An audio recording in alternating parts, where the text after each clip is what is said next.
Bonjour à vous, c'est Josué. Bienvenue à l'école de guérison divine. Et aujourd'hui, nous allons d'abord lire Matthieu chapitre 9, versets 29 à 30. Matthieu chapitre 9, versets 29 à 30. Alors il leur toucha leurs yeux en disant, qu'il vous soit fait selon votre foi. Et leurs yeux s'ouvrirent. Amen. Je vous resitue le passage dans son contexte. Ce passage parle de deux aveugles qui viennent voir le Seigneur Jésus-Christ.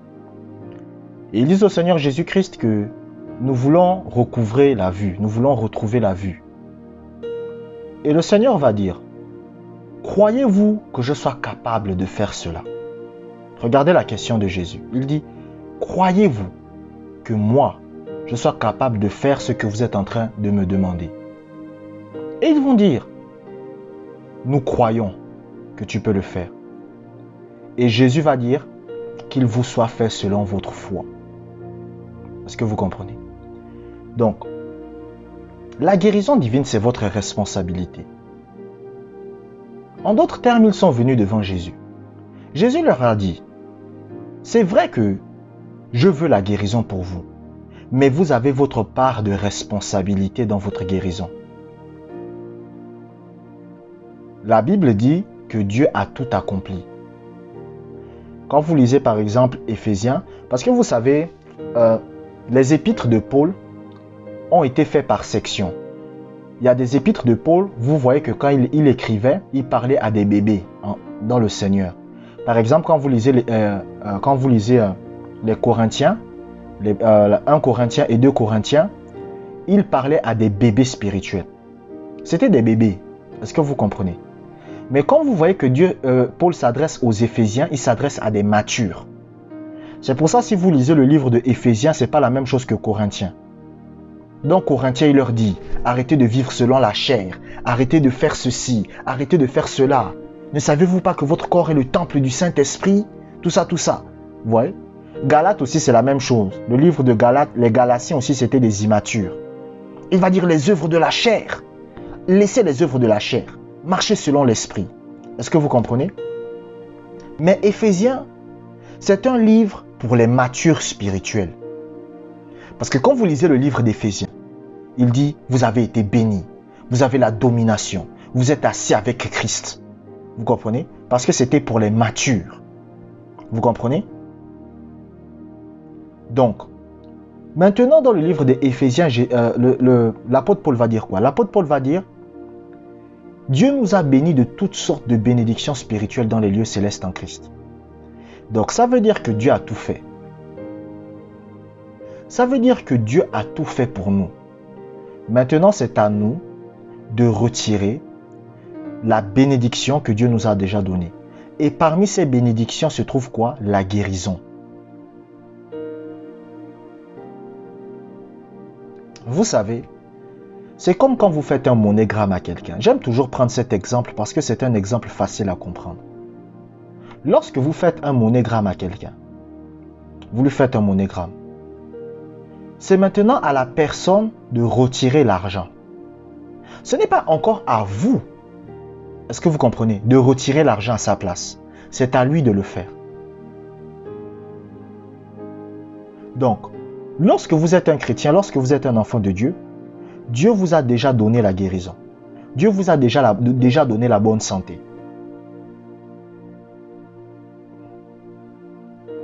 Maintenant, il faut que vous appliquiez les principes de Dieu pour libérer ce que Dieu vous a déjà donné.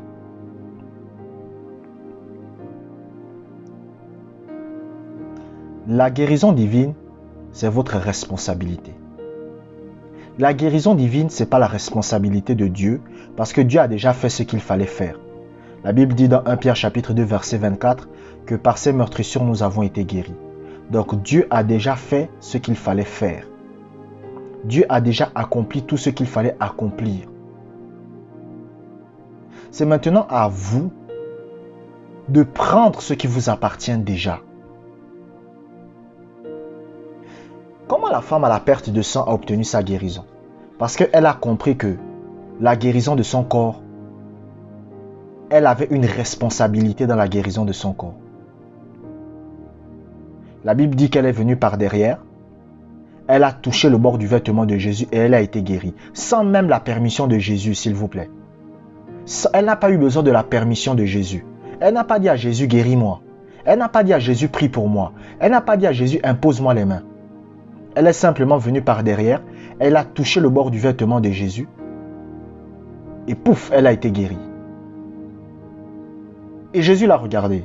Jésus lui a dit, c'est toi qui m'as touché. Elle a témoigné. Elle a dit, oui, je suis venu par derrière, je t'ai touché, j'ai été guéri. Et Jésus va lui dire, ta foi t'a sauvé. Parce qu'elle avait compris que la guérison de son corps est sa responsabilité à elle.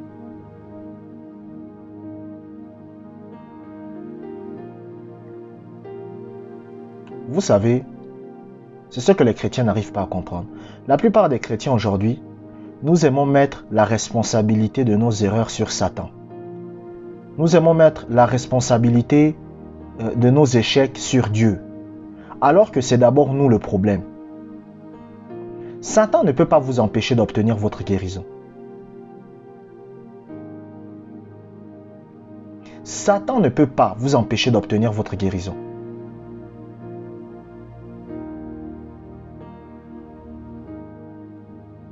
Bartimée a obtenu sa guérison, pourquoi? Parce qu'il a su qu'il avait une part de responsabilité.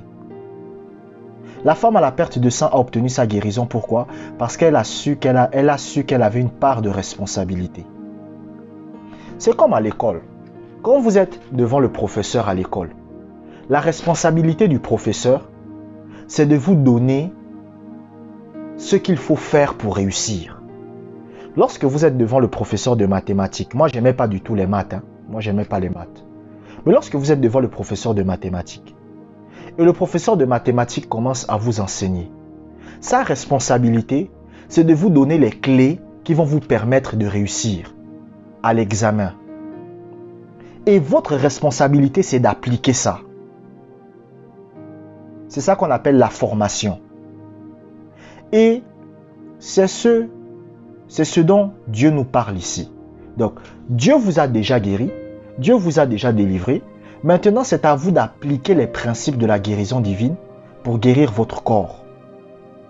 C'est à vous de mettre en pratique la guérison, plutôt les principes de la guérison pour guérir votre corps. Amen. Lisons un deuxième passage biblique. Actes, chapitre 1, verset 14. Actes, chapitre 1, verset 14. Tous, d'un commun accord, persévéraient dans la prière avec les femmes et Marie, mère de Jésus, et avec les frères de Jésus. Waouh! Là, je viens de vous apprendre quelque chose. Jésus avait des frères. Les gens pensent que Marie n'avait qu'un seul enfant. Non. Jésus, quand Jésus est né, après Jésus, là, Marie a fait d'autres enfants. Jésus avait des frères. Vous comprenez? Jésus avait aussi des sœurs. Mais sauf que dans la Bible, parce que vous devez comprendre que dans la Bible, c'est les hommes qu'on comptait. On ne comptait pas les femmes. Vous comprenez? On ne comptait pas les femmes. Même lorsque, par exemple, vous voyez qu'on faisait le dénombrement du peuple d'Israël, c'est les hommes qu'on comptait. On ne comptait pas les femmes et les enfants. Donc, par exemple, lorsque vous lisez la Bible et que la Bible vous dit que Jésus a nourri 5000 personnes, c'est sans compter les femmes et les enfants. Vous comprenez? Bon, maintenant, qu'est-ce qu'on dit? On dit tous d'un commun accord persévérer dans la prière. Donc, les frères de Jésus. Quand on dit les frères de Jésus, là, on n'est pas en train de parler des disciples. Hein. On parle de ses frères. Donc, ceux qui sont sortis du ventre de Marie. Ses frères selon la chair. Est-ce que vous comprenez? Et les apôtres aussi, ils persévéraient dans la prière. Pourquoi? Parce que votre force spirituelle va dépendre de votre vie de prière. La force que vous avez, écoutez, la force que vous avez là maintenant, là, dépend en grande partie de votre vie de prière. Un chrétien qui ne prie pas serait un chrétien faible. Un chrétien qui ne passe pas du temps avec Dieu sera un chrétien faible. Quand je dis d'avoir une vie de prière, ce n'est pas prier une fois par mois. Écoutez, vaut mieux quelqu'un qui prie 15 minutes tous les jours qu'une personne qui prie 3 heures par jour une fois par mois. Vaut mieux, écoutez, même dans le domaine du sport, vaut mieux quelqu'un qui court 1 km par jour plutôt que quelqu'un qui court 20 km une fois par mois. Qu'est-ce que le Seigneur cherche à nous faire comprendre? Pourquoi il persévérait dans la prière? Parce que la force spirituelle d'un chrétien vient d'abord aussi de sa vie de prière.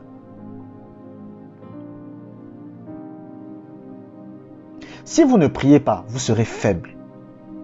Si vous ne passez pas du temps avec Dieu, vous serez faible. Même dans les rêves, Satan va vous atteindre. Et c'est pour cela que, en fait, vous devez comprendre que lorsque vous priez, vous aurez de la force spirituelle.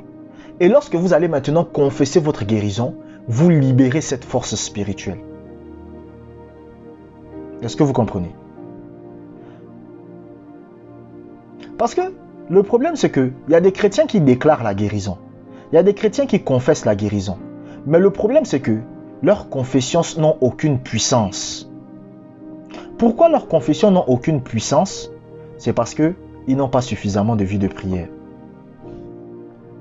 Vous savez, la dernière fois, je priais, j'étais en prière et j'ai posé la question au Seigneur. J'ai posé la question au Seigneur, je dis, mais Seigneur, moi je ne comprends pas. Lorsque je remercie Dieu pour ma guérison, je suis guéri. Lorsque je remercie Dieu pour ma guérison, je suis délivré de la maladie directement. Mais comment se fait-il qu'il y a des gens qui remercient Dieu pour leur guérison, la guérison ne se manifeste pas? Comment ça se fait? Et le Seigneur m'avait dit à ce moment-là, il m'avait dit, c'est parce que de 1, ils ne font pas ça régulièrement, et de 2, ils n'ont pas de vie de prière. Et de 3, ils vivent selon le monde. Le Seigneur m'a aussi parlé de ça. Parce qu'il y a des chrétiens, ils confessent leur guérison, mais ils vivent selon le monde. Donc, ils vont en boîte de nuit, ils couchent avec les filles. Moi, je vous dis, écoutez, vous allez vous fâcher contre moi. Les rapports sexuels hors mariage, ce n'est pas bon. Les rapports sexuels hors mariage, ce n'est pas bon. Sauf pour... Bon, il y a une exception. Par exemple, si vous étiez une femme, vous n'étiez pas chrétienne, vous avez rencontré un homme, vous avez fait des enfants. Maintenant, après vous vous mariez, maintenant plutôt, vous devenez chrétienne. Là quand même, peut-être là, Dieu peut être indulgent. Parce que vous étiez ignorante ou vous étiez ignorant. Mais vous me dites que vous allez à l'église. Vous me dites que vous priez. Et vous avez des rapports sexuels hors mariage. Là, c'est plus bon. C'est différent d'une femme, vous comprenez, ou d'un homme qui n'était pas chrétien. Est-ce que vous comprenez? Qui n'était pas chrétienne. Il rencontre quelqu'un. C'est comme voici une femme qui n'est pas chrétienne. Elle rencontre un homme. Vous comprenez? Elle n'a pas la crainte de Dieu. Elle se met avec l'homme, elle vit avec l'homme, elle fait des enfants. Vous comprenez? Après, elle devient chrétienne. Là, c'est différent. Vous comprenez? Là, c'est différent. Vous comprenez?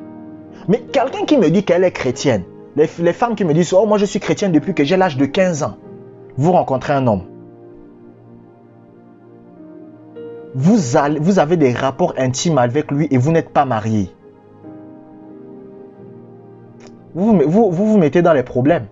Bon, bref. Parce que les gens n'aiment pas qu'on leur dise la vérité. Hein. Vous mettez dans les problèmes.